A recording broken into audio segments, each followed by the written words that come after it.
The Vithani orbital station smelled like copper and wet stone.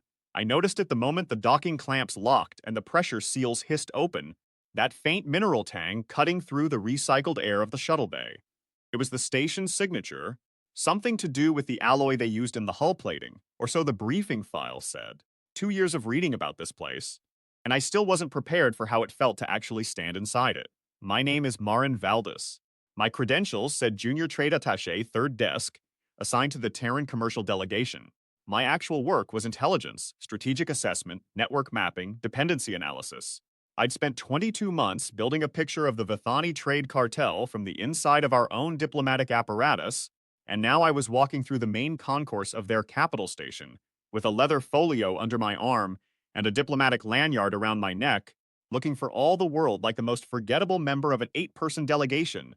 That was the point. The concourse was enormous. Vaulted ceilings of smoky glass curved overhead, letting in the filtered light of the Vethan system's pale yellow sun. Below, the floor was dark polished stone, something between obsidian and marble, veined with copper threads that caught the light and ran in branching patterns across the entire expanse, like the root system of a vast metal tree. Delegations from a dozen species moved in loose knots across the hall, their ceremonial robes and trade guild sashes marking them as participants in the annual merchant assembly. Prolani scholars in layered gray silks, their elongated skulls inclined toward one another as they conferred in low voices. Their species had evolved on a world of perpetual twilight, and the Vethani station's filtered sunlight made them squint. A small, constant discomfort they endured for the sake of commercial access. A pair of Dracini trade factors, their segmented bodies wrapped in formal chitin lacquer that gleamed like polished wood, clicking softly as they walked. Each click was a fragment of their subvocal language, too rapid and too layered for unaugmented human hearing to parse. An Osk shipping magnate, easily 3 meters tall, built like a load-bearing column, skin the color and texture of weathered sandstone, standing motionless near a transit arch, waiting with the infinite patience that species seemed to carry in its very cellular structure. I cataloged them all without appearing to look, their gait patterns, their delegation sizes, the way they clustered or dispersed, who spoke to whom, who avoided whom. That was another part of my actual job. The Merchant Assembly was the Vithani Trade Cartel's governing body, though governing was a generous word. In practice, the cartel was a monopoly arrangement dressed in parliamentary clothing. 14 species held formal seats. The Vithani themselves, tall, narrow-framed, with skin the color of bleached parchment and long fingers that never seemed to stop moving, always touching something, adjusting something. The restless digits of a species that had built its civilization on trade and transaction, controlled the chair, the agenda, the procedural rules, and roughly 40% of the corridor licensing that made interstellar trade in this sector possible. The other 13 species held seats because the Vithani permitted it. They voted the way the Vithani preferred because the alternative was losing access to the transit corridors that connected their homeworlds to the wider galactic market. It was a straightforward arrangement, and everyone at the table understood it, and no one said it aloud, because saying it aloud would have made it real in a way that threatened the fiction of collective governance. It was a clean system, elegant even if you admired that kind of architecture. The Vithani had built it over 3 centuries, layering treaty upon treaty, licensing agreement upon licensing agreement, until the entire sector's commerce flowed through channels they owned. No one could buy, sell, or ship without a cartel stamp. No one could open a new corridor without cartel approval, and the Merchant Assembly existed to ratify that arrangement every year, giving it the appearance of collective self-determination while the Vithani kept their hands on every valve. The genius of it was the corridors themselves. Interstellar transit in this region of space wasn't like crossing an ocean. You couldn't just point your ship and go. The local stellar density and gravitational dynamics created navigational hazards that made unsurveyed routes dangerous and uncharted ones potentially lethal. Safe corridors had to be mapped, beaconed, maintained, and monitored. The Vithani had done this work patiently across 3 centuries, and the result was a network of transit routes that connected every significant economy in the sector. Control the corridors, control the trade, control the trade, control everything. Humanity had been a peripheral presence in the sector for 11 years. We'd arrived through a tertiary corridor that the cartel hadn't bothered to monitor closely, a dead-end spur that connected to an unremarkable system on the far edge of Vithani-claimed space. We'd established a small trading post, applied for observer status at the assembly, and spent the better part of a decade being polite, quiet, and commercially insignificant. That was also the point. I'd read the original TOS strategy documents. They were classified well above my clearance when they were drafted, but by the time I was brought into the intelligence side of the delegation, the broad strokes had been declassified internally. The planners back home had understood the cartel's structure within 18 months of first contact. They'd mapped the dependencies, identified the pressure points, and recognized that the Vethani monopoly was brittle, strong as long as no alternative existed, catastrophically fragile the moment one did. The question had never been whether to challenge the cartel. It was when and how, and what the trigger would look like. My job was to make sure we understood the trigger when it came, and to make sure that when it did, we were ready, not in principles, not in theory, but in practice. Every relay placed, every depot stocked, every corridor mapped to within 3 decimal places of navigational precision. Ready the way a bridge is ready. Every bolt torqued, every cable tensioned, waiting only for someone to cut the ribbon. The 22 months I'd spent inside the delegation had been the most productive of my career, though no one outside a very small circle would ever know it. The work had 3 layers. The surface layer was the job my credentials described: trade analysis, commercial reporting, the daily grind of a junior attaché, filing market summaries and attending receptions and making polite conversation with alien trade factors who regarded me as furniture. I performed this role competently and without distinction, which was precisely the goal. The second layer was contact development. This was the work that mattered to the planners back home. Building quiet, durable relationships with individuals from other species who might, when the time came, be willing to consider alternatives to the cartel's monopoly. I didn't recruit agents. I didn't ask for classified information. I simply made myself available as a good listener and a reliable source of honest conversation in an environment where honest conversation was rare. The Telmari Elder Sorn was one of these contacts.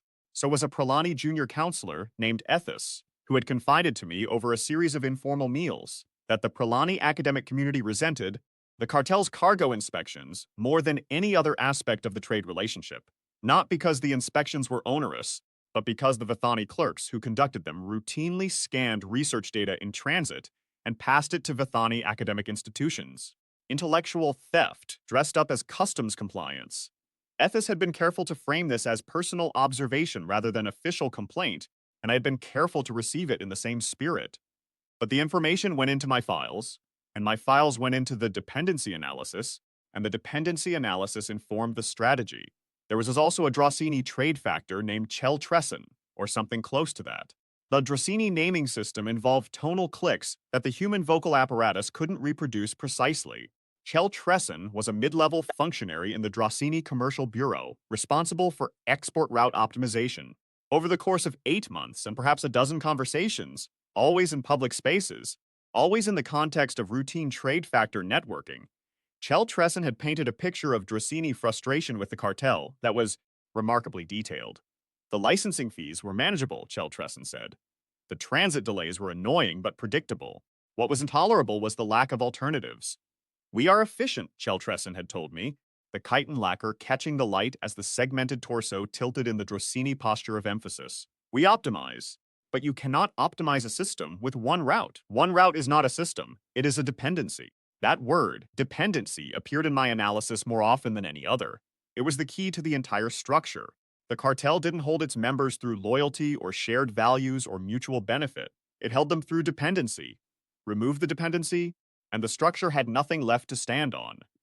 The third layer of my work was the one I spent the most time on and said the least about: mapping the cartel's vulnerabilities. Not military vulnerabilities. We had no interest in fighting the Vethani, and they had no significant military capacity anyway. Commercial vulnerabilities, structural ones. The points where the cartel's monopoly was load-bearing, and the points where it was merely decorative.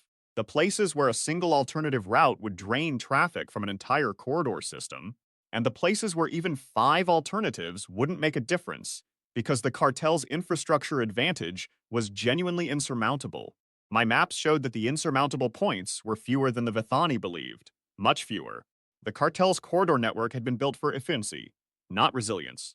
It was a hub-and-spoke system centered on the Vethon system, and while the spokes were well-maintained and well-monitored, they were also vulnerable to exactly the kind of competitive bypass that a parallel network could provide. A species that didn't need to transit through the Vithan hub could cut its shipping time by up to 30% and its costs by more, and the only reason no one had built those bypasses was that no one had thought to try. Until us. The delegation's quarters were on the station's diplomatic ring, a curved corridor of suites with high ceilings and narrow windows that looked out on the docking spars. The walls were the same copper-veined stone, darker here, almost the color of old blood. The lighting was indirect, warm, designed to project an atmosphere of permanence and institutional gravity. Every surface said the same thing. This place has been here for centuries, and it will be here for centuries more. Ambassador Sarah Dahl was already there when I arrived, standing at the window with her hands clasped behind her back, watching a Prelani frigate maneuver into its berth. She was 53, silver threading through dark hair that she kept pulled back in a plain knot. She wore the delegation's standard formal attire, a fitted charcoal jacket with a thin silver band at the collar, dark trousers, polished boots. Nothing ostentatious, nothing performative.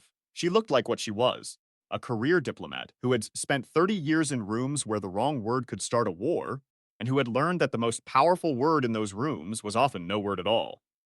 She didn't turn when I entered. Valdis, ambassador. The seating assignments for tomorrow's session were distributed an hour ago.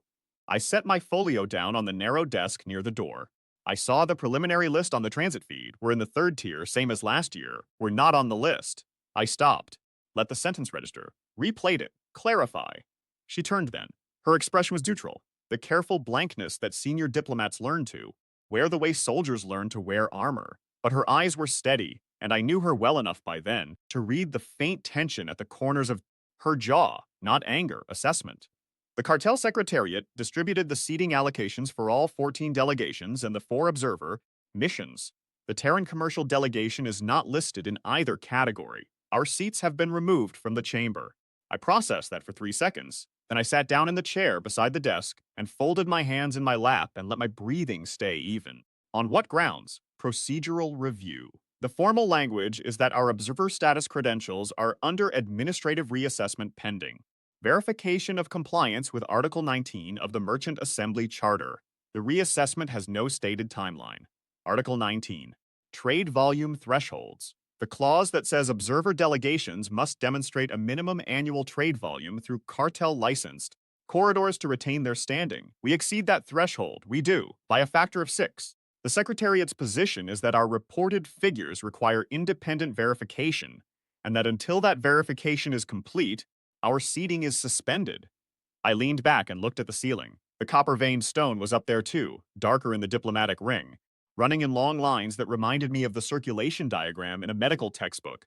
Arteries and veins carrying something vital through the body of the station. I thought about the 22 months of network maps and dependency charts and quiet conversations with trade factors from 9 different species, all of it filed and cross-referenced and waiting in encrypted storage back home. When did this come through? The formal notification arrived 40 minutes ago. I've already spoken with Deputy Ambassador Lang and Trade Counselor Osi. The full delegation has been informed. Any communication from the Vithani Chair's office? Chairman Kry's office sent a separate note expressing regret for any inconvenience and inviting me to submit a formal appeal through standard channels. The appeal process, as you may recall, typically takes between 8 and 14 months. I almost smiled. Almost. So we show up tomorrow and there's no chair for us. That is the cartel's intention, yes. I looked at her. She looked at me. We both knew what this was and we both knew what it meant. And neither of us needed to say it because we'd spent 22 months once preparing for a version of exactly this. The Vethani had been watching humanity's trade growth for 3 years. We'd gone from a peripheral curiosity to a meaningful commercial presence, not large enough to threaten the cartel directly, but large enough to be noticed. More importantly, we'd been building relationships. Quiet ones. The kind that don't show up in official trade ledgers, but matter enormously in the corridors where deals are actually made. The Telmari had started routing a portion of their pharmaceutical shipments through our trading post, saving nearly 9% in corridor fees by using our tertiary spur as a shortcut to the outer markets. The OSC had opened preliminary discussions about bulk mineral contracts, attracted by our reputation for straightforward dealing and our lack of interest in the kind of cargo inspections that the Vethani used as commercial intelligence gathering. The Prelani had invited 2 of our scholars to their academic exchange program, an unprecedented gesture for a species that guarded its intellectual community with something approaching religious devotion. None of this was accidental. All of it was visible if you knew where to look. The Vethani knew where to look. They'd built their empire on knowing where to look, and what they saw was a species that was slowly, methodically, building the kind of relationships that could, given enough time, offer the sector's minor species an alternative to cartel dependency. The chair removal was a message, not subtle, not ambiguous. It said, "You are here at our sufferance. You have no standing. You have no voice. You will accept whatever terms we set, or you will have nothing." It was the kind of move that had worked on every species the Vithani had ever dealt with. The Telmari had endured it twice, decades ago, and both times they'd come back to the table, with their heads down and their objections filed away. The Dracini had been subjected to something similar during the corridor licensing reforms, and they'd signed the revised terms without negotiation. The Kesari had watched their cultural exchange programs defunded by cartel administrative action and had responded by writing a letter of protest so mild it could have been a thank you note. The system worked because the cartel controlled the only infrastructure that mattered, and everyone at the table knew it, and everyone at the table had internalized the lesson that the Vithani had spent 3 centuries teaching. There is no alternative. What the Vithani didn't know, what they couldn't know, because the work had been done carefully and quietly and entirely outside their monitoring apparatus, was that the infrastructure wasn't the only infrastructure anymore. I stood up. I need to make a secure transmission. The comm suite is yours. I've already cleared the encryption protocols. How long before you need to make a decision about tomorrow? Dahl turned back to the window. The Pralani frigate had settled into its berth, and the docking arms were extending to lock it in place.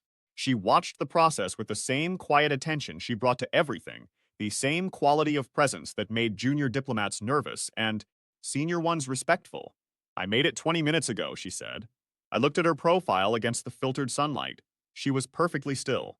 The thin silver band at her collar caught the light, and for a moment it looked like a line drawn in the air, separating her from the copper-veined walls behind her. "All right," I said. I went to the comm suite and sent a forward message on a channel that, as far as the cartel's signals intelligence apparatus was concerned, did not exist.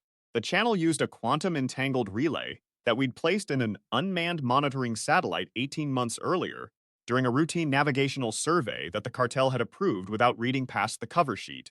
The message was, "Contingency Briar is live."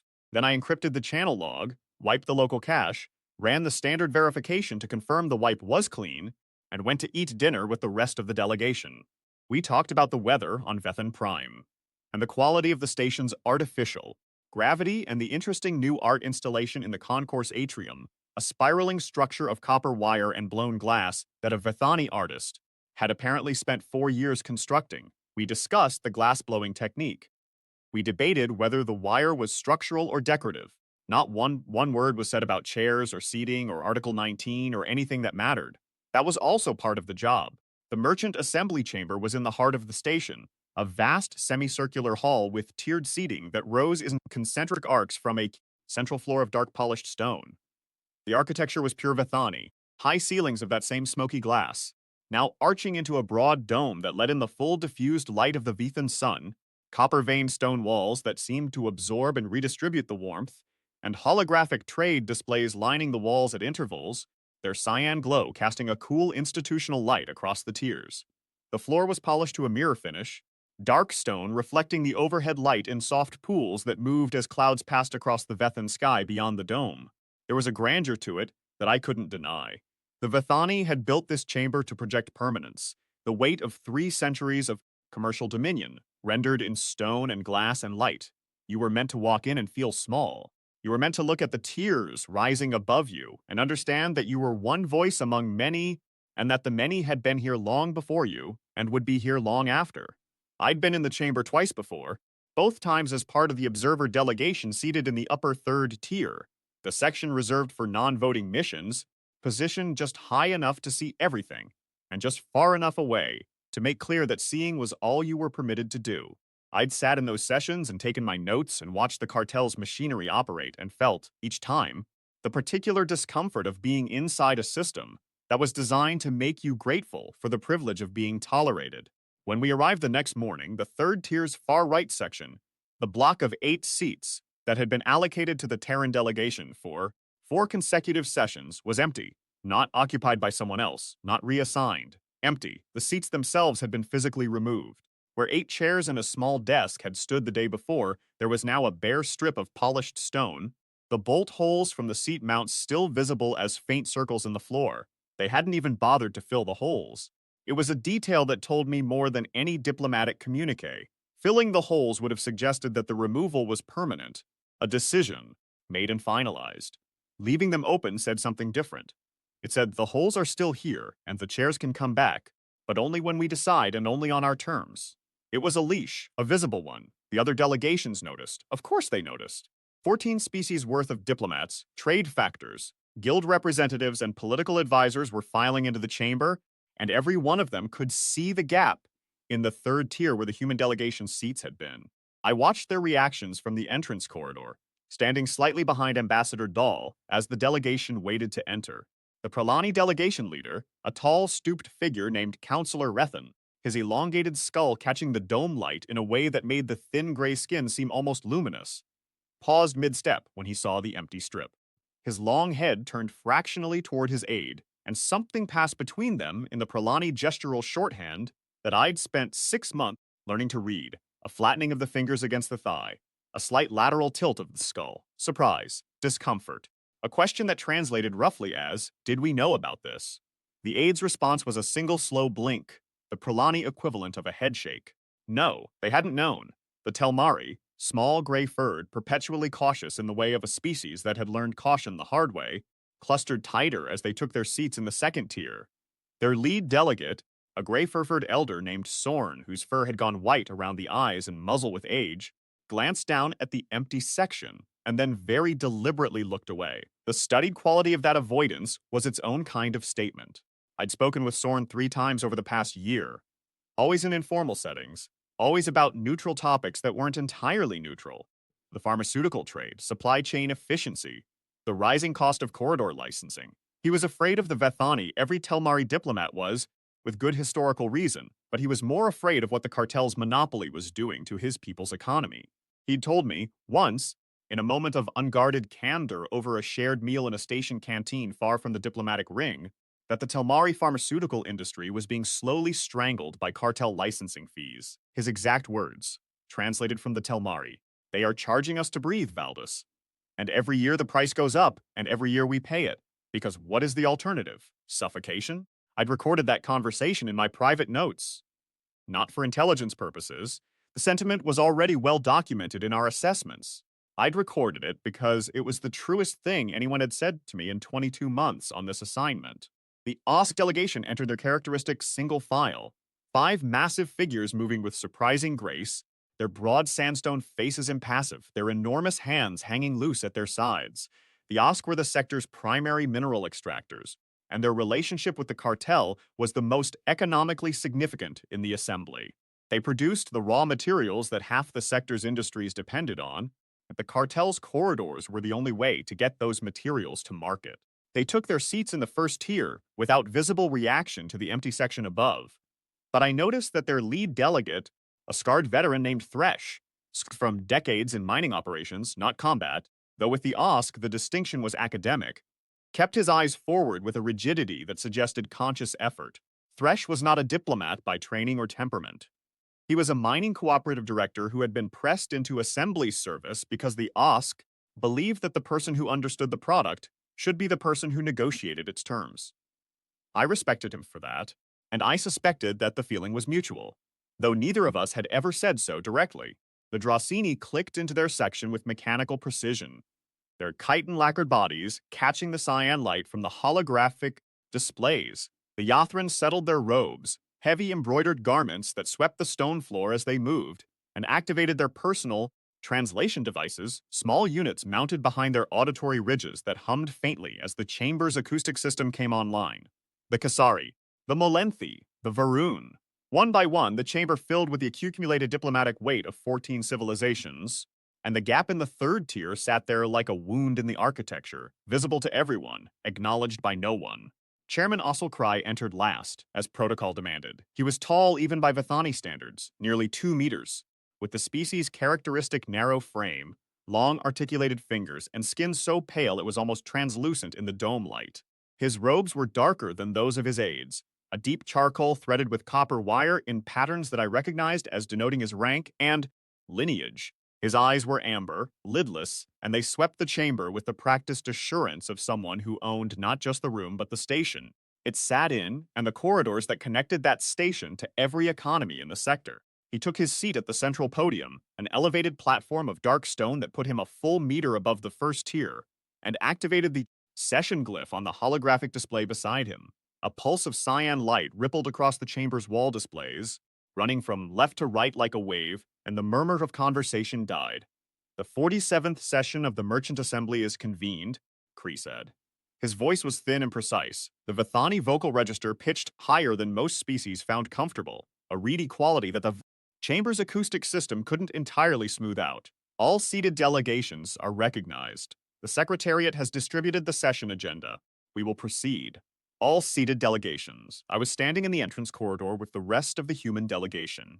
8 of us, arranged in a loose group behind Ambassador Dahl.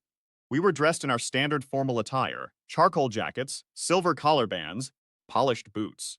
We looked exactly like what we were, a professional diplomatic mission, present and accounted for, standing in the doorway of a chamber that had no place for us to sit. The chamber could see us. Every delegation in the room had line of sight to the entrance corridor, and every one of them was aware that the human delegation was standing there, neither seated nor acknowledged. I could feel the quality of attention shift. The way a room changes when something unresolved is visible at its edge. The Telmari were very careful not to look. The Pralani looked once and then away. Thresh sat motionless, staring forward. Chairman Cray did not look at us, not once. Ambassador Dahl stood perfectly still for a long moment. I was close enough to see the slight rise and fall of her breathing, the way her hands stayed clasped behind her back, the absolute composure of her expression. She was looking at the chamber, at the tiers, the delegations, the empty strip in the third tier where our seats had been, the bolt holes in the stone, the holographic displays with their cyan glow, the dome overhead with its filtered Vethan sunlight, and at the far end, Chairman Cray at his podium, beginning to read the first item on the agenda as if the entrance corridor were empty. 30 seconds passed. It felt much longer. The kind of silence that fills a room even when the room isn't silent, because what matters isn't the noise but the waiting. Then she turned her head, just slightly, and looked at Deputy Ambassador Leng, who stood to her left. Leng was younger, 40, maybe, with a soldier's build that his diplomatic tailoring couldn't entirely disguise. He'd been military intelligence before the Foreign Service, and he still carried himself with the particular stillness of someone trained to wait for things to happen and then act without hesitation when they did. Paul gave a single nod. That was all, one small downward motion of her chin lasting less than a second, communicating everything that needed to be communicated. Lang turned to the rest of us. He didn't speak either. He simply stepped back from the entrance, turned, and began walking toward the corridor that led to the diplomatic ring. His boots were quiet on the stone. Trade Counselor Osi followed, a methodical woman who had spent 20 years in commercial negotiations and who understood better than most the difference between walking away from a deal and walking away from a table. Then Dr. Vasquez, our commercial analyst. Then the 2 junior attachés whose names I am deliberately omitting from this account, because they went on to serve in other capacities in other places, and their connection to what happened here is not mine to make public. As was the last to turn. I allowed myself one final look at the chamber, at the tiers of alien faces, some watching us with expressions that ranged from careful blankness to something that might have been concern, and at Chairman Cry's pale, impassive profile as he continued reading the first agenda item into the record without pause or acknowledgement. I noted in that last moment the specific quality of his composure. It wasn't the composure of someone who didn't care. It was the composure of someone who was performing not caring, who wanted the chamber to see that the departure of the human delegation was not worth interrupting the agenda for. It was a performance, and like most performances, it revealed as much as it concealed. Then I turned and followed my delegation out. We walked in silence through the concourse, 8 people in charcoal jackets and silver collar bands, moving at a measured pace through the copper-scented air of the Vithani station, past the spiraling art installation, and the transience arches and the clusters of alien trade factors, who paused their conversations to watch us pass. Nobody spoke, nobody hurried, nobody looked back.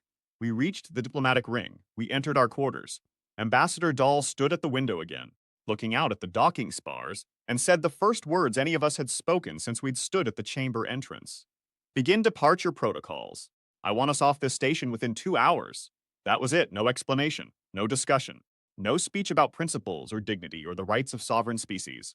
6 words, issued in the same tone she used to request a schedule change or approve a draft memo. The delegation moved. I went to the comm suite and sent the second message. Breyer confirmed. Departure initiated. Then I began the methodical work of sanitizing our quarters, wiping local data caches, collecting physical documents, running the standard counterintelligence sweep that we performed every time we left a foreign facility.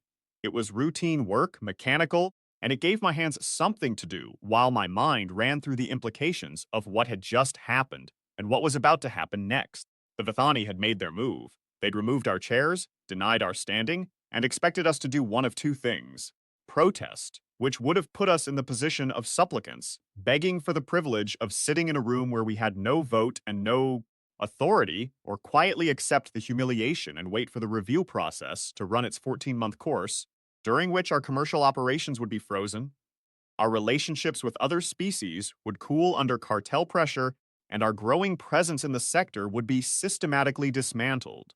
What they expected was that we needed them more than they needed us, that the corridors they controlled were the only way to move goods through this sector of space, that without cartel access, our trading post was a dead end, and our commercial relationships were worthless. They were wrong. Contingency Breyer had been in development for 26 months. I knew this because I had written portions of the feasibility assessment myself, working from the network maps and dependency analyses that were my primary intelligence product. The concept was not complicated. In fact, its simplicity was its greatest strength.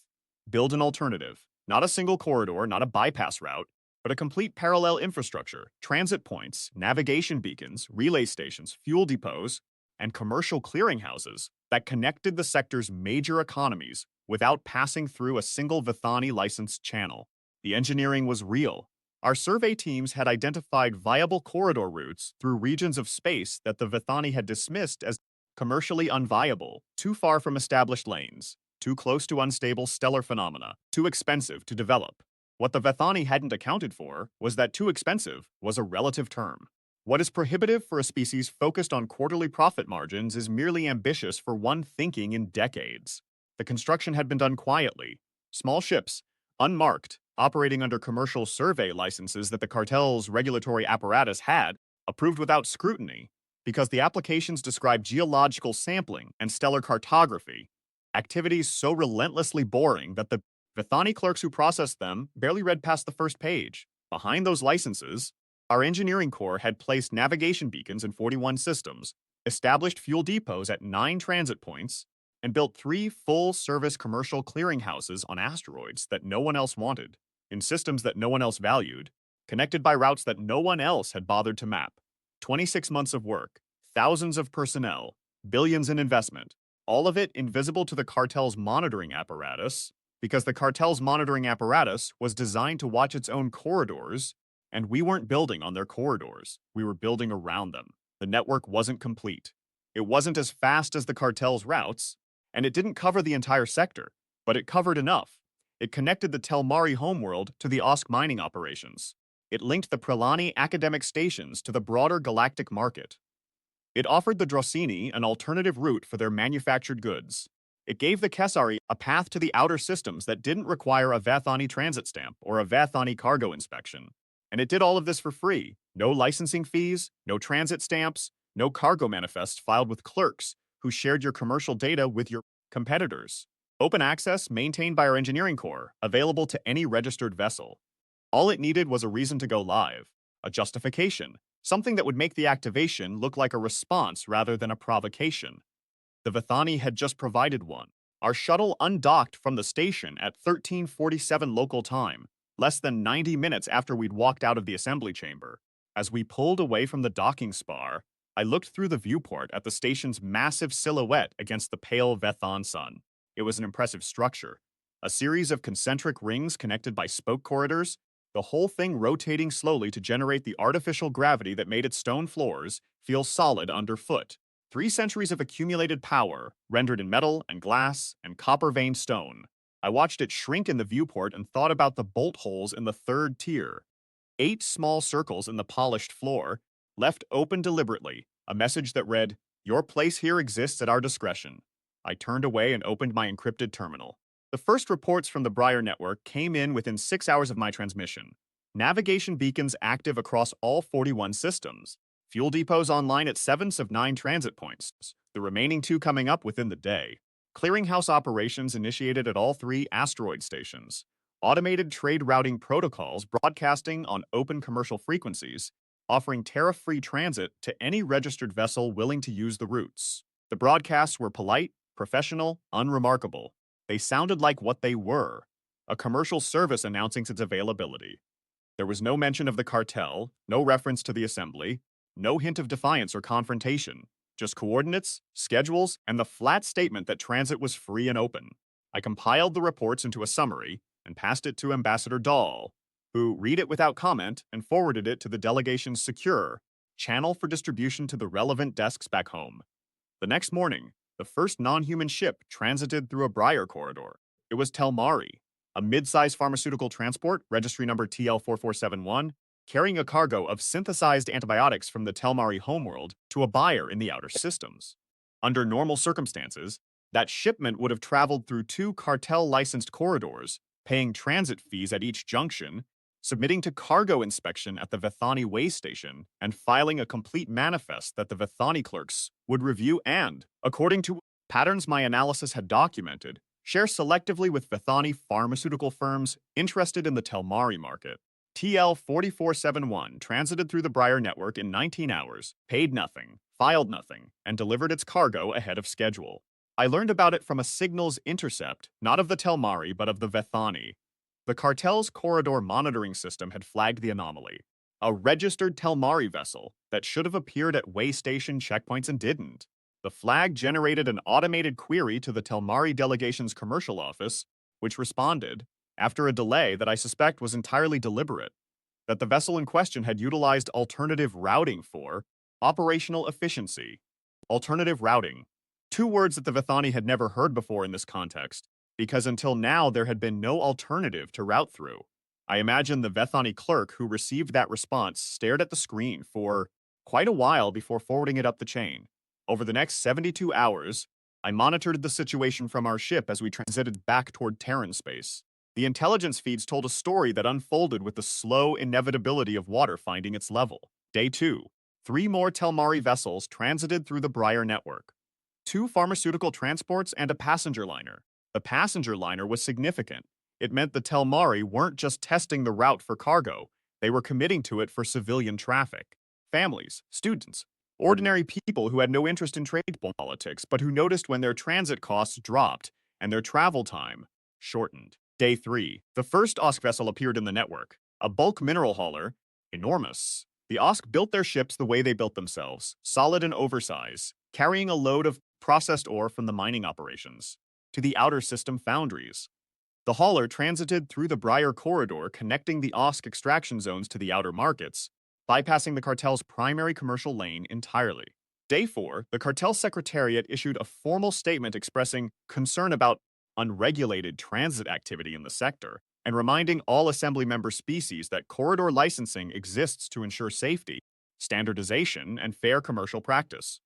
The statement was distributed to all 14 delegations and posted on the Assembly's public information feed. Nobody responded. Day 5, a Pralani academic vessel, small, unarmed, carrying a delegation of scholars to an off-sector conference, transited through the Briar network rather than the cartel corridor it had used for the previous 11 years. Day 6, the cartel convened an emergency session of the Merchant Assembly. I wasn't there, but I had the transcript within hours, forwarded through channels that I will not describe in this account. The session was brief and, by the standards of Vethani political theater, remarkably strained. Chairman Cry opened by reading a prepared statement about unauthorized infrastructure and violations of corridor sovereignty. The language was careful, legalistic, designed to frame the Briar network as an illegal encroachment on cartel authority. He called for a formal investigation and proposed sanctions against any species found to be utilizing non-licensed transit facilities. I read the statement twice, noting the vocabulary choices. Allied implied a legal framework that didn't exist. Corridor sovereignty was a concept the Vethani had never needed to articulate before, because no one had ever built corridors outside their system. Cray was constructing a legal argument in real time, trying to establish precedent where none existed, and the effort showed in the careful, almost defensive phrasing. The Telmari delegate, Sorn, the same Sorn who had told me they were being charged to breathe, asked a single question. Under which article of the Assembly Charter does the cartel claim exclusive sovereignty over transit corridors in unclaimed space? The silence that followed lasted 11 seconds. I know because the transcript marked it with a timestamp notation. The corridors were in unclaimed space. The Vethani had never bothered to claim it because they'd never imagined that anyone would build there. The legal framework that gave the cartel authority over its own corridors did not extend to corridors that someone else had built in regions the cartel didn't own. It was such a fundamental gap that no one had ever thought to address it. The same way you don't think to lock a door that you've convinced yourself no one else knows exists.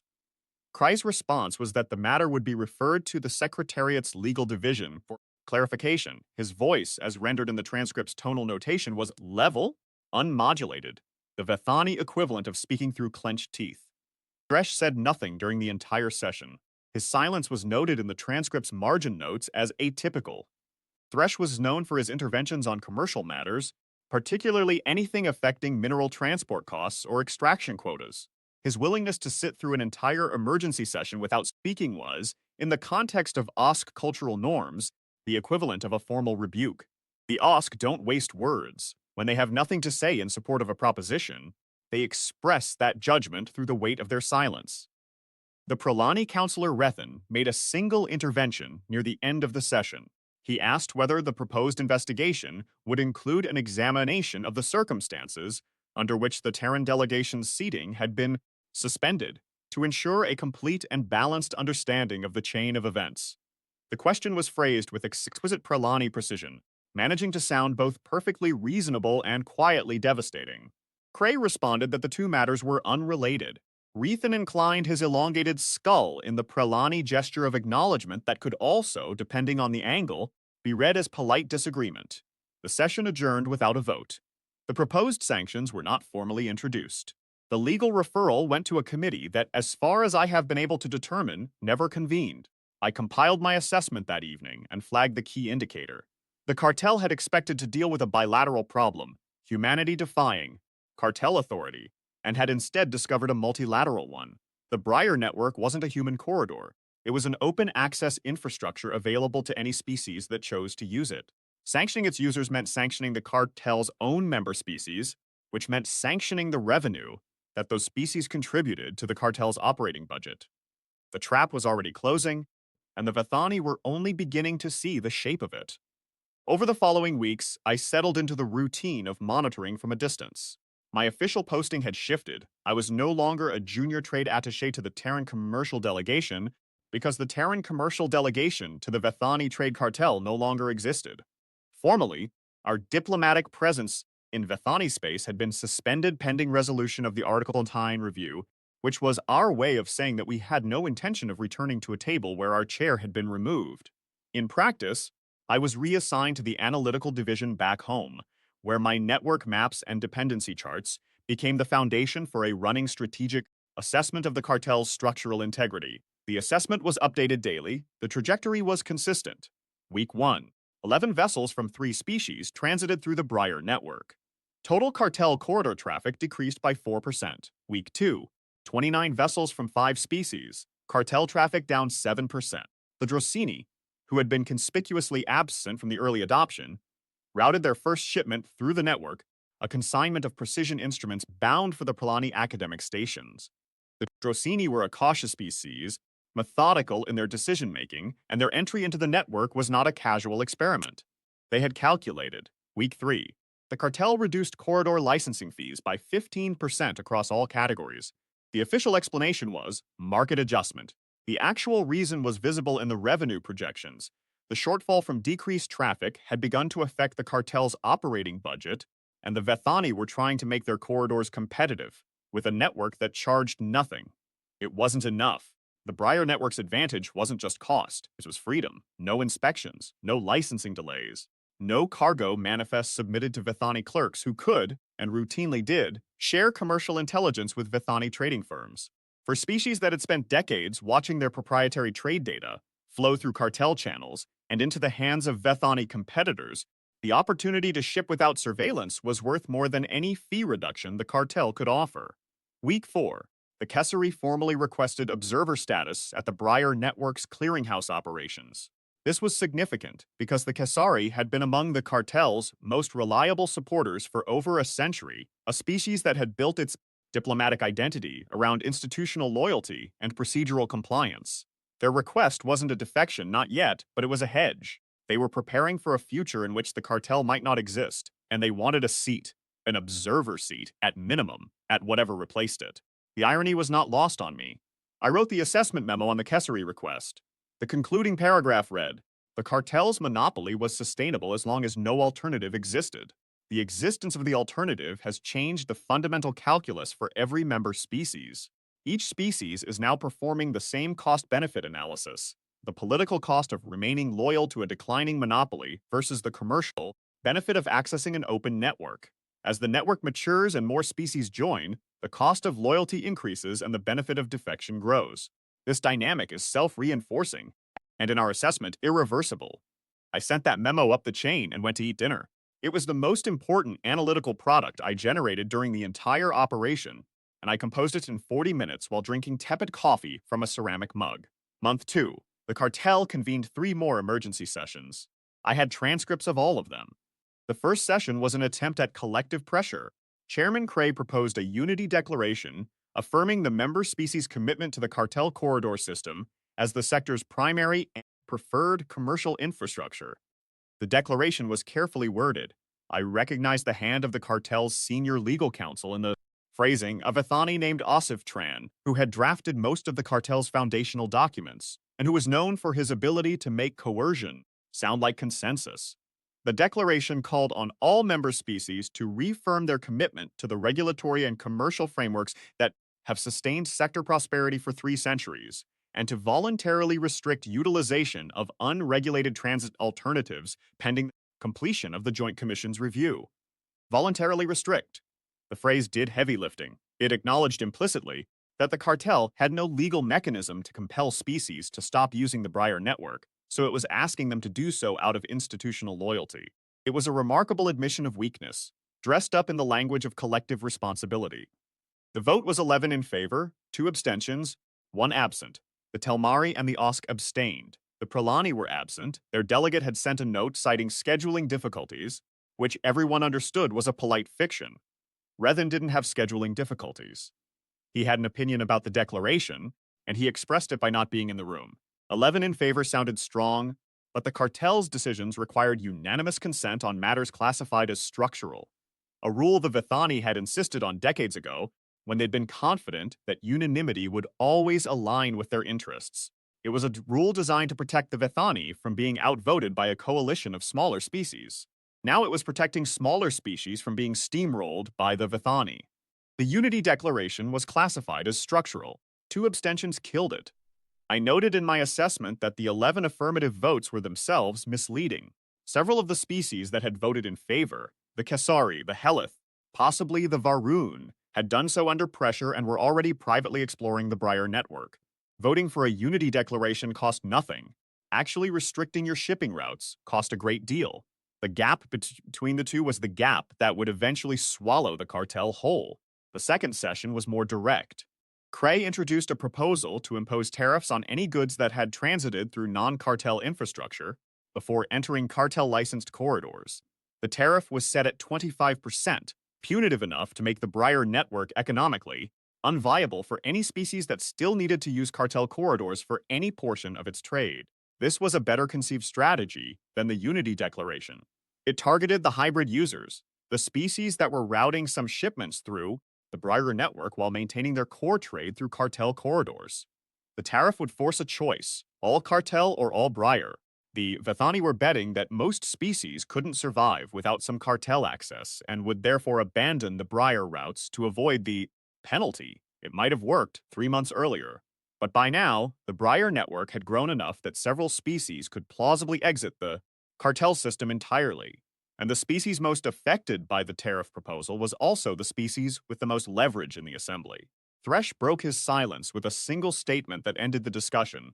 If the cartel imposes a penalty on goods that have traveled through open space, it will need to explain to our mining cooperatives why their output costs 25% more to deliver. We will not explain it for you. The room understood what he meant.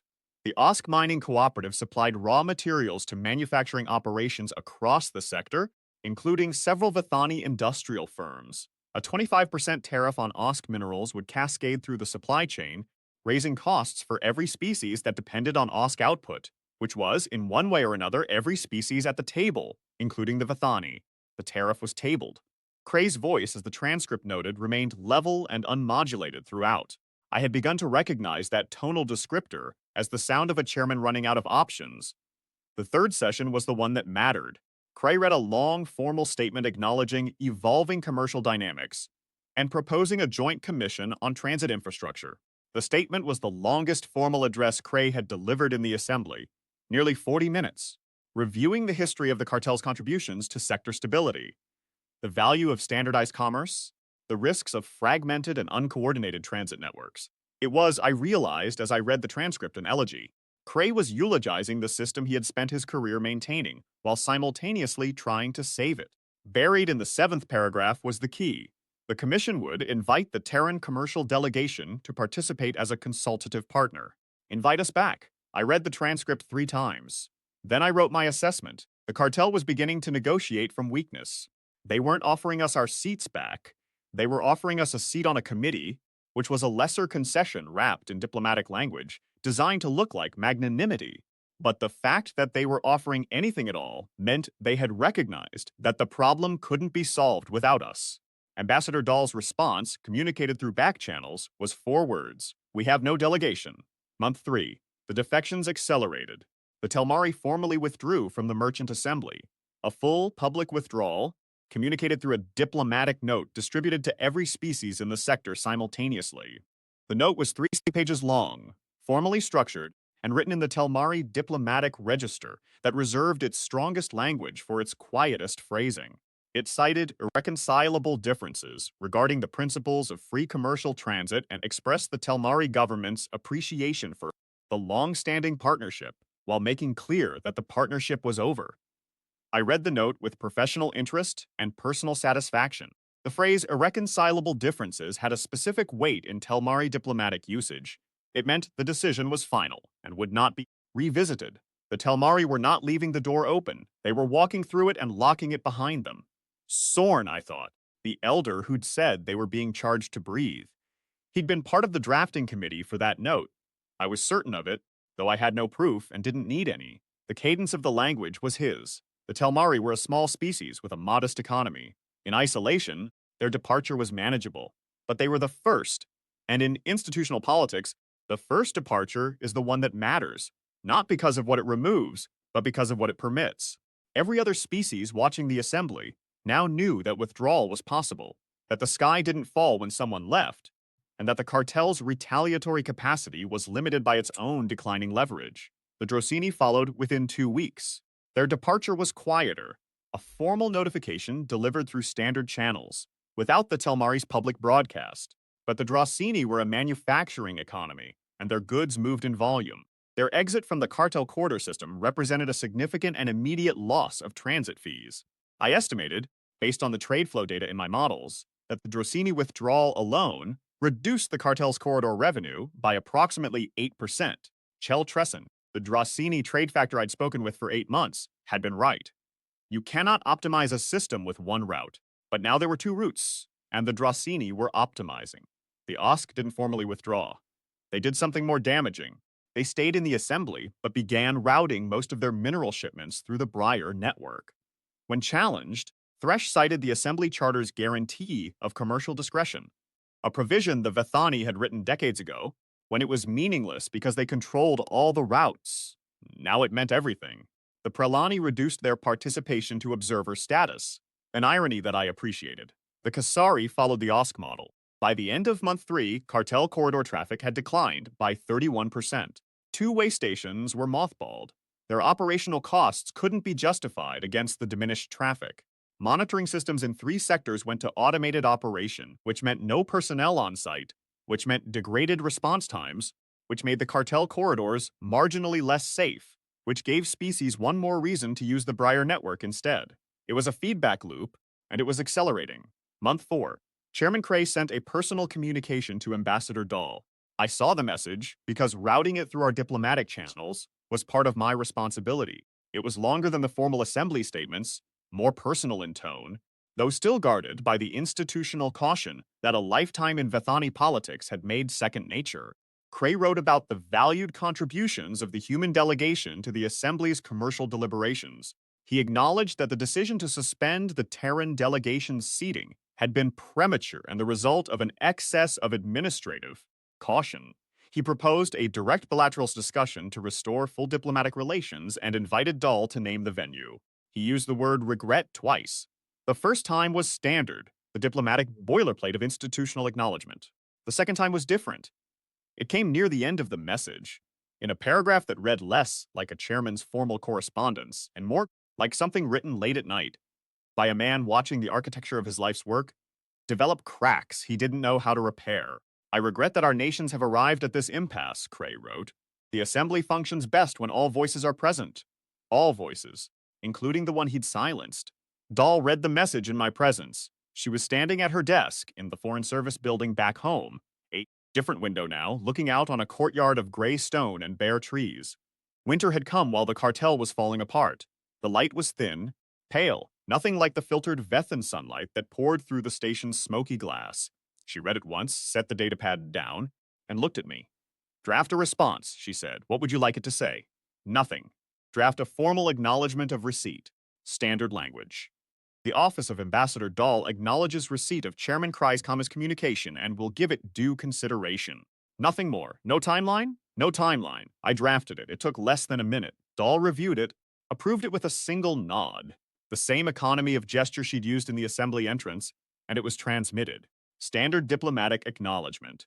The kind of boilerplate that every foreign service in the galaxy uses when it wants to say, we received your message without saying anything else. Due consideration. In diplomatic language, that phrase has a specific weight. It doesn't mean we're thinking about it. It means we have placed your communication a queue with no defined processing date. It is the institutional equivalent of silence. Every diplomat in the sector would read it and understand exactly what it meant. The door was closed, and the closing was deliberate. Cray sent a second communication 2 weeks later, more urgent in tone, more specific in its proposals. He offered full restoration of seating, expedited verification of trade volume compliance, acknowledging implicitly that the original challenge to our numbers had been pretextual, and a formal apology from the Secretariat for the administrative error. He offered to personally chair the session at which the Terran delegation would be reseated, a significant concession as it would require the chairman to publicly acknowledge that the cartel had made a mistake. In 3 centuries of assembly history, no chairman had ever done so. Dahl's response was the same boilerplate, acknowledgement of receipt, due consideration. I watched her sign the authorization and wondered whether the Vethani understood what they were hearing. Silence, in this niche of diplomacy, is not the absence of communication. It is a communication.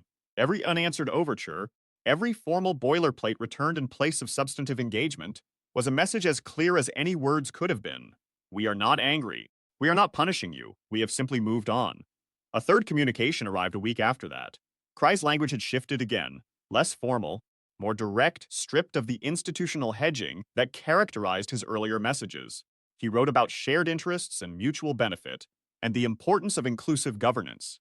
He mentioned, almost in passing, that the Assembly had voted to amend Article 19 to eliminate the trade volume threshold entirely, removing the procedural mechanism that had been used to strip our seating.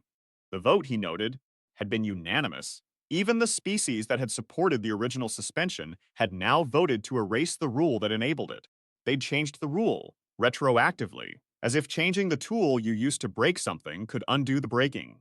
Dahl read the third message and set the datapad down and said nothing for a long time. Outside the window, the bare trees in the courtyard were beginning to accumulate a thin layer of frost. He's afraid, I said. He should be. Do we respond? She looked at me with an expression I hadn't seen before. Not anger, not satisfaction, something quieter and more fatigued. The look of someone who has played a long game and won. and who understands that winning doesn't feel the way you thought it would. We respond the same way we've responded to everything since they took our chairs. We don't. I sent the boilerplate.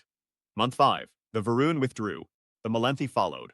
Both departures were formal, procedurally correct, and phrased in the moderate diplomatic language of species that had no desire to burn bridges, but also no desire to remain in a building that was clearly sinking.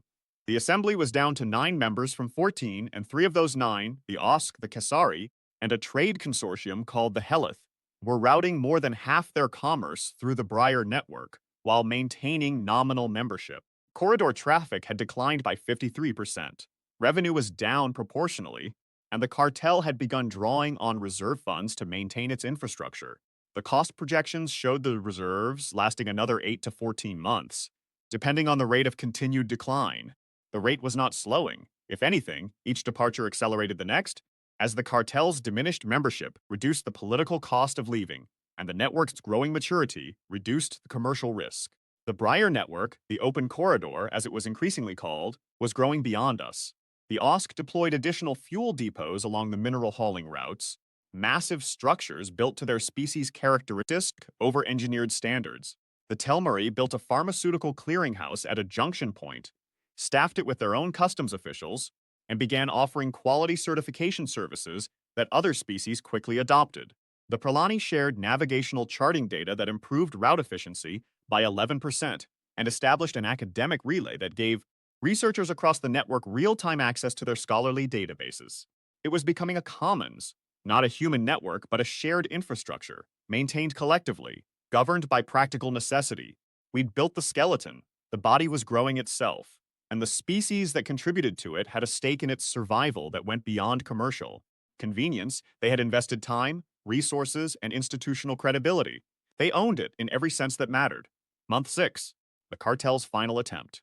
A Vethani diplomatic vessel arrived at our primary trading post, carrying Vice Chairman Torin Shal, the second-ranking official in the cartel's governance structure. Shal was younger than Cray, younger by Vethani standards, which meant roughly a century and a half rather than 2 centuries, and was reputed to be more pragmatic than his superior. Where Cray had spent his career within the Assembly's institutional machinery, Shal had come up through the cartel's commercial operations, overseeing corridor expansion and trade partnership development before moving into governance. He understood, better than most Vethani officials, the difference between political power and economic reality. His presence at our trading post was, by cartel protocol, an extraordinary gesture. Vice Chairman did not travel to minor trading posts. The act of going was itself a concession, an acknowledgement that the normal channels of diplomatic communication had failed, and that something more personal was required. Shal requested a meeting with Ambassador Dahl.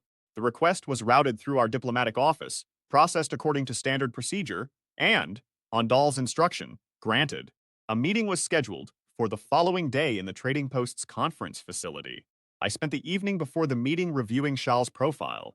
I'd compiled it over the course of my intelligence work. His career trajectory, his known positions on cartel policy, his public statements, and the private ones that our analysis had been able to reconstruct. He was, by all accounts, the most capable administrator the cartel had produced in a generation. He'd been the architect of the corridor expansion initiative that had opened 6 new trade routes in the outer systems, and he'd negotiated the Kesari trade partnership renewal that had secured the cartel's eastern flank for another 50 years. He was smart, disciplined, and, critically, realistic about the cartel's current position. If anyone in the Vethani leadership could salvage something from this situation, it was Shal. I was in the room the next day.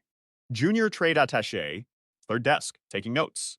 My cover still intact after 2.5 years, still serving its purpose as the most forgettable person in any room I entered. The conference room was modest by any standard, and starkly so compared to the Vethani architecture that Shal was accustomed to.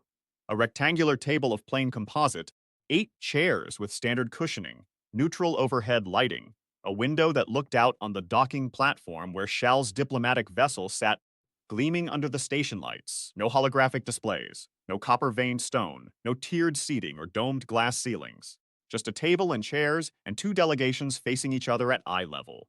I wondered if that bothered Shal, the absence of the institutional grandeur that the Vethani used to establish the terms of every interaction. In the assembly chamber, the architecture did half the work of diplomacy. Here, there was only the table and the people on either side of it. Shal was accompanied by three aides, younger Vithani, formally dressed, carrying datapads and maintaining the deferential posture that junior Vethani diplomats adopted in the presence of senior officials. Shal himself was dressed more simply than I'd expected. A dark formal coat without the copper-threaded rank insignia that the chairman wore, his hands folded on the table, his amber eyes moving from face to face with an attentiveness that set him apart from Cray's practiced detachment. He sat across from Dahl and spent the first 20 minutes delivering what I recognized as a carefully prepared address. He spoke about the history of the cartel, its founding 3 centuries ago by the original Vithani trade guilds, its role in stabilizing a sector that had been fragmented and economically chaotic, its contributions to commercial standardization, navigational safety, and the resolution of trade disputes that might otherwise have escalated into armed conflict. He acknowledged mistakes in the handling of the human delegation's participation. The word mistakes was itself a concession, coming from a cartel official. It had weight, and described the Article 19 suspension as a failure of institutional judgment that does not reflect the Assembly's values. Then he laid out the offer: permanent voting rights for humanity, equivalent to those held by any full member species, a seat on the cartel's executive committee, with access to the policy formation process that had historically been reserved for the Vethani and their two closest allies, a formal apology from Chairman Cray to be delivered at a special session of the Assembly, on the record, in full view of all member species, and a structural reform of the Assembly's procedural rules to prevent any similar suspension from occurring again, not just the elimination of Article 19, which had already been accomplished, but a broader revision of the mechanisms by which observer delegations could be affected by administrative action. It was, by any objective measure, the most generous offer the cartel had ever extended to any species, everything we'd originally wanted, and more. Structural reforms that would have taken decades to negotiate through normal channels. A public apology that would have been unthinkable 6 months ago. 2 years earlier, it would have been a triumph. It would have been the vindication of every patient year we'd spent in the third tier, watching and waiting and building relationships. Dahl listened to the entire address without interrupting. Her hands were folded on the table in front of her, mirroring Shal's posture, a small, probably unconscious piece of diplomatic mirroring that I noted anyway, because noticing things was what I did. Her expression was the same careful neutrality she'd worn in the assembly chamber entrance, the day our chairs were gone. When Shal finished, the room was quiet.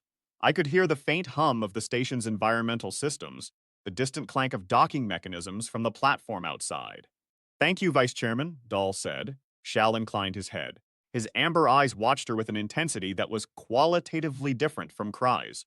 Where Cree's gaze was institutional, the practiced observation of a career politician, Shal's was analytical.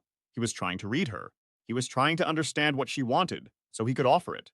"We'll convey your proposal to our government," Dahl said. No discussion.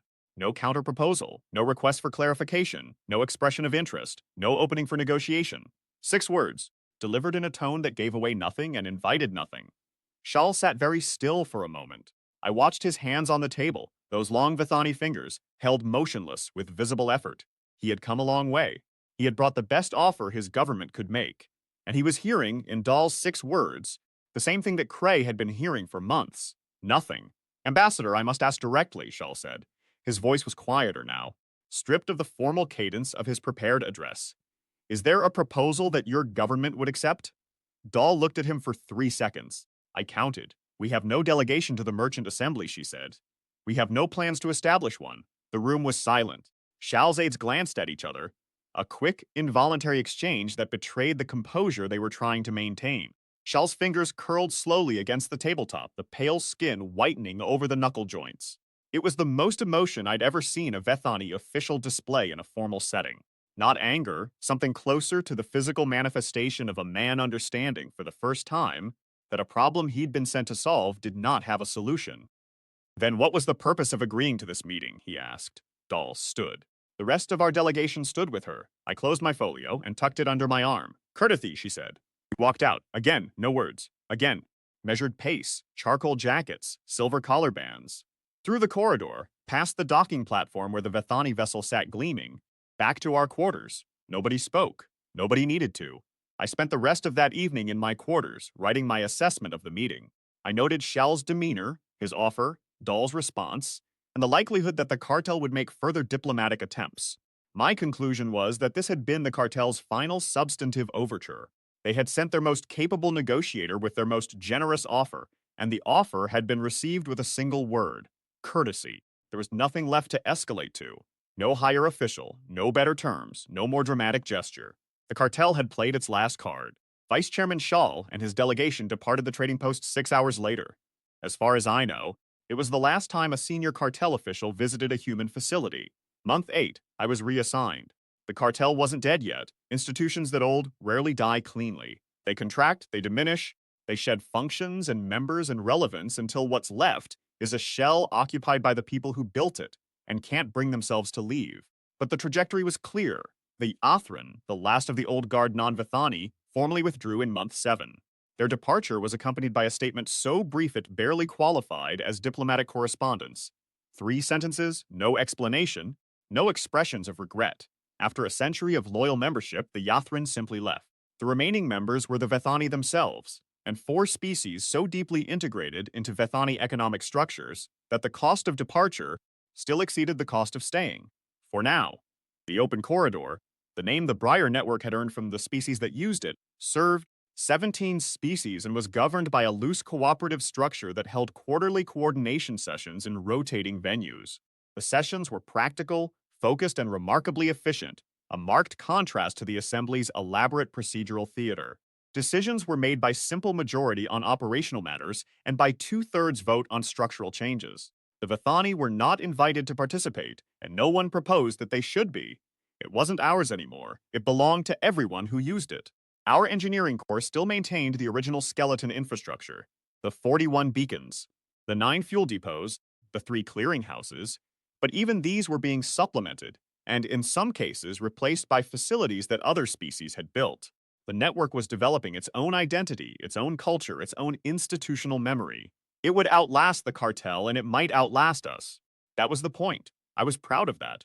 Quietly, in the way intelligence officers are permitted to be proud. Privately, without attribution, with the understanding that the work matters more than the credit. My name would not appear in any history of the Open Corridor's founding. My network maps and dependency charts would remain classified.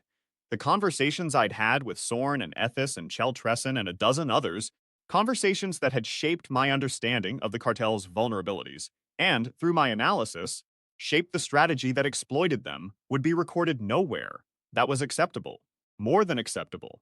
It was the nature of the work, and I had chosen it with my eyes open. But before I left for my new assignment, I went back to the Vithani station one last time. It was unofficial. A personal detour, technically outside my authorization, arranged through a colleague who owed me a favor, and who understood without being told that some things need to be witnessed even when there's no operational reason for it. The station was still operational, still rotating in the pale Vithon sunlight, still smelling of copper and wet stone when the seals hissed open. But the concourse was quieter than I'd ever seen it. The clusters of alien trade factors were thinner, the transit arches less crowded, the art installation in the atrium, the spiraling copper wire and blown glass that we discussed over dinner on our last night there, was still in place, but the lighting that had illuminated it had been reduced, and the glass elements caught less light, and the whole structure looked diminished somehow, as if the art itself knew that the audience had gone elsewhere. I walked to the assembly chamber. The doors were open. No session scheduled, not enough business to justify one, probably not enough members to constitute a quorum even if there were. I stepped inside. The tiers were mostly empty. The first tier, where the Osk and the Drosini and the Telmari had once sat with their sashes and their datapads and their cautious, guarded expressions, was bare. Seats still in place but unoccupied, desk surfaces dusty, the holographic interface panels dark, the second tier the same. The third tier, where our block of 8 seats had been removed, was still a bare strip of polished stone with bolt holes in the floor, but the emptiness had spread. That was what struck me most forcefully as I stood in the entrance corridor and looked at the chamber. When the Vithani had removed our chairs, the empty section had been an anomaly, a gap in an otherwise full room, conspicuous because it was the only gap. Now the room was more gap than room. Whole blocks of seats sat vacant across every tier. The Telmari section, with its smaller chairs and its dedicated translation console. The Drosini section, where the chitin lacquer surfaces had always caught the holographic light. The Varun, the Melenthi, the Pralani, whose tall, Narrow seats had been designed to accommodate their elongated skulls. The Osk, whose reinforced chairs had been the heaviest in the chamber, they were still there, built to last, occupied by nothing. The gap the Vithani had created when they removed our chairs had become the defining feature of the chamber, absence. Rows and rows of it. The architecture of a room designed for 14 civilizations, occupied by the remnants of 5. And even those 5 sat in their sections, with the diminished energy of people who knew they were attending the final performances of a show that had already closed. The holographic displays along the walls were dimmed to conserve power. The cyan glow was faint, barely visible against the daylight filtering through the dome. The dome itself still showed the Vethan sky, pale yellow and cloudless, but the ships visible through it were fewer now, and none of them bore the insignia of the species that had once filled this room. I stood in the entrance corridor, the same spot where Ambassador Dahl had stood months ago, when she'd looked at the chamber and seen our chairs gone and given that single nod. And I looked at the room for a long time. Then I walked to the third tier, climbing the shallow steps between the empty seats, and stood on the bare strip of stone where our section had been. I looked down at the bolt holes. 8 small circles in the polished floor, each perhaps 3 centimeters in diameter, the edges still sharp, the stone inside still a shade lighter than the surrounding surface, protected from wear and light, for however long the chairs had been mounted. There. I thought about Sorn, who had said they were being charged to breathe. He was home now, on a world whose pharmaceutical industry was thriving for the first time in a generation, shipping through corridors that belonged to no one and everyone. I hoped he slept well. I hoped the weight he'd carried in this chamber, the weight of a small, cautious people trapped in a system that took more than it gave, had lifted. I thought about Thresh, whose silence had been louder than words, whose massive scarred hands had rested on the desk surface while lesser officials talked and voted and accomplished nothing. His cooperatives were reporting record output, freed from licensing fees and cargo inspections, and the slow grinding indignity of submitting to a system that treated their labor as a resource to be managed rather than a partnership to be respected.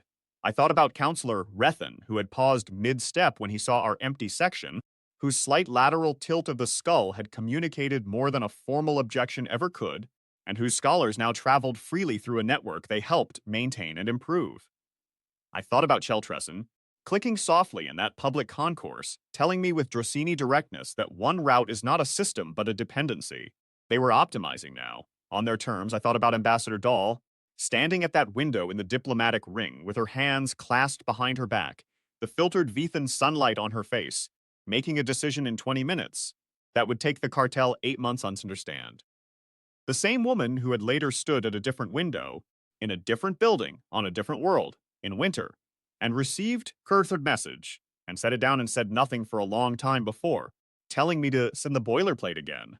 And I thought about Chairman Ossel Cry, sitting at his podium in a half-empty chamber, his lidless amber eyes sweeping tears that were more absence than presence, governing a cartel that existed now in name and memory and copper-veined stone and very little else.